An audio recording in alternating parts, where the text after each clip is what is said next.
Yo, I'm gonna show you guys why the Illuminati chose the triangle with the eye, okay? Because all the secrets are literally in nature. Okay, so when you look and you really start seeing nature, you see this? These are all possible extensions from the main. You see this? What is this? This is the triangle with an eye. So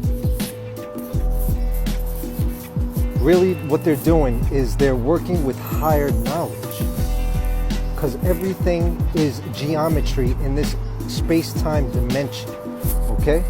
So when you work with the flower of life, every single geometry form in this dimension is in the flower of life, okay?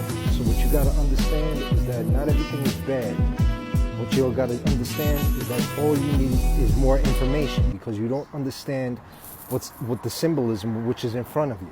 All right, guys. So back to what I was saying. You got to understand that there are innies and outies, positives and negatives to everything. So, for example, right, the diamond eye, the pyramid, or I'm sorry, the triangle eye becomes an extension, an outmost extension of the one. So it's no different from what we are. We're all connected to the one, and we are all expressions of God, each one of us. Now we could either come out and express our beauty to the world, just like this new branch is doing off of its main tree, or you could do something like this, where the eye inverts. So this tree actually has its own ecosystem in it. And the reason why I know this is because there's probably massive amounts of ants and other bugs that live in this bark because of this.